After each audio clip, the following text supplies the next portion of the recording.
Join me in learning how to make your own beef tallow.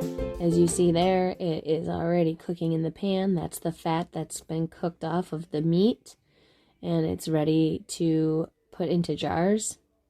We have our jars here in the oven, and they are getting heated up and sterilized in this process. And then we have our lids and our rings all ready to go to put on those jars once they are filled.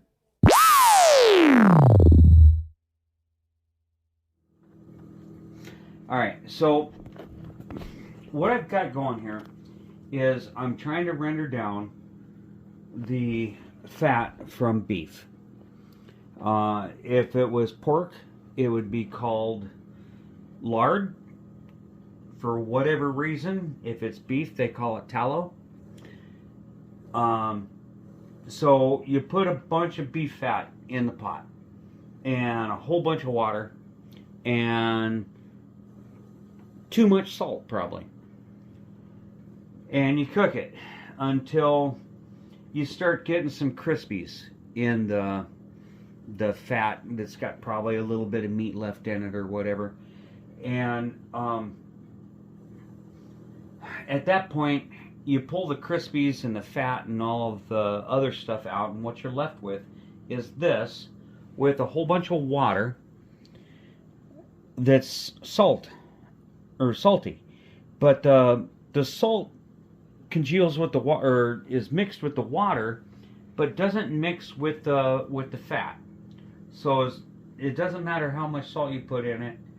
I suppose there might be a saturation point, but I haven't found it yet. You put the salt in the water and you cook all that down, and then you cool it. Take it off the stove, you cool it in the fridge, and the next day you pull the slab out. It helps if you put it in a round bowl so that you can pull it out and the water's on the bottom. You scrape the bottom of the slab to get the crud off of it, and the crud is the meat remnants and the impurities, and you do that like 2 or 3 times. Now this is the 3rd time. Well, I've done it 3 times. This is the 4th time, and they're going in jars tonight, or it's going in jars tonight. And then you warm it back up, put water and salt on it, and cook it for a while, and then you cool it back down. You pour off the water. You scrape the bottom of the pancake, if you want to call it that. Scrape the bottom of that's going to have the impurities in it, and you do that 2 or 3 times until it's relatively pretty damn clean. And then you put it back on the stove and let it heat up until it quits bubbling, because the bubbles is the water that's coming out of it, and you want to get the water out of it, because if it's still got water in it, there's a chance that it could go rancid on you. But you want to get the water out of it. Now this has been cooking for about an hour now. It's up to temperature. It's quit bubbling. The water's off of it. I've got the canning jars in the stove, because you can't put hot oil into cold jars. You put hot oil into cold jars, they shatter, you lose your product. It's got shards of glass in it. You can't deal with that. So you leave the jars clean, sterile jars, and then you put them in the oven. I've got it set at 170, which is the lowest temperature that the stove will go to, or the oven will go down to. And that allows the jars to heat up and make sure that they're dry. So at that point, we get our oven mitts and our handy dandy great grandma's hot pad, and we pull these jars out one at a time. And I don't know if I have enough jars or not enough jars. I think I have enough, but we do our best not to burn ourselves while we're pulling these out.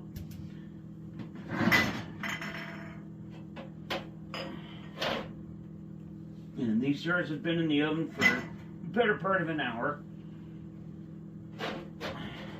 So they're not only freshly washed, cleaned, and sanitized, but they have been sterilized by being in the oven.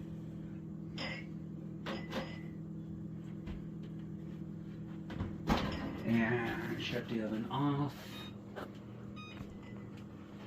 And now we go to filling our jars. And I need to find a scoopula. This one should work. And I'm going to pull them over here right next to me. And I'm going to put a funnel on top. And one at a time, I'm going to do my best to not spill very much of this and try and get it into the jars.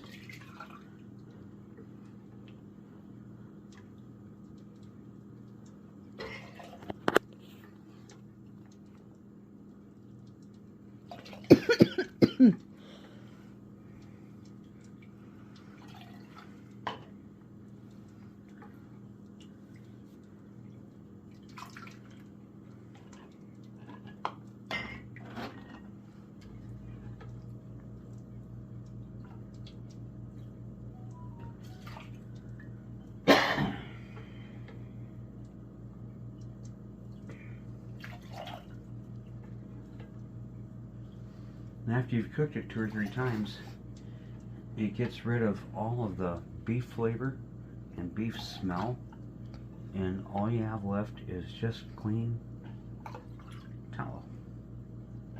Because you take all those impurities out every time you cook it.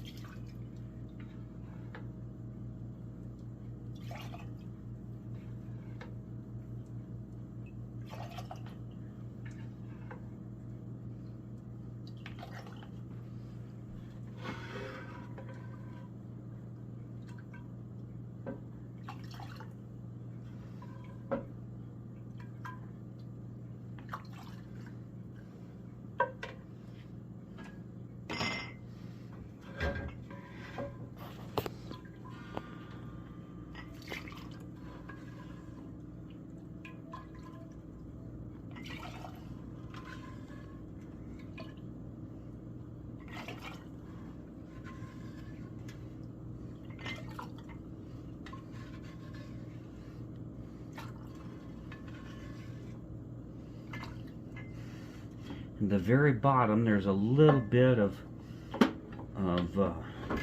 yuck left over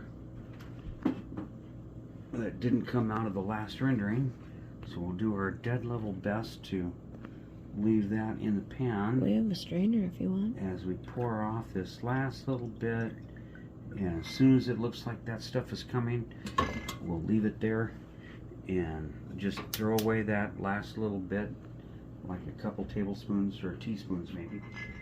And then now you have the pleasure of letting your wife in the kitchen and put all this crap back where it's supposed to be. While it's still hot is the perfect time. I have lids here. Put the lids on.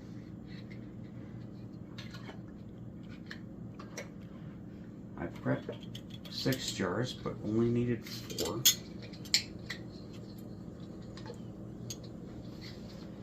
And grab the lids. Now, we're not canning this. It's kind of a rebel thing, I guess. If you follow all the information on the internet, it could be considered rebel canning. I don't know exactly where Betty Crocker falls in all of that, but I know that I have been doing this for a long time and it works, and a lot of other people I know have been doing this for a long time and it works. Oh, I already had the lid, I just need to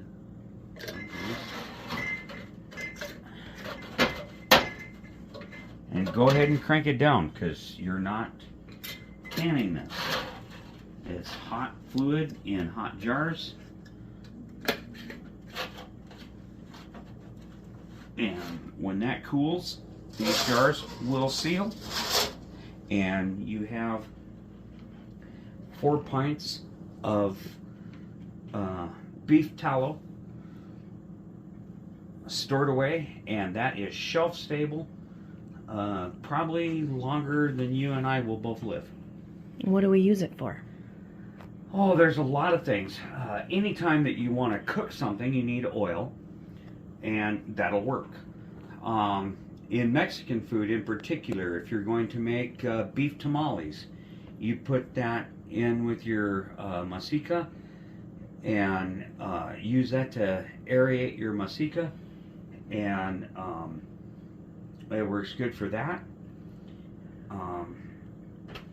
And it's nutrition.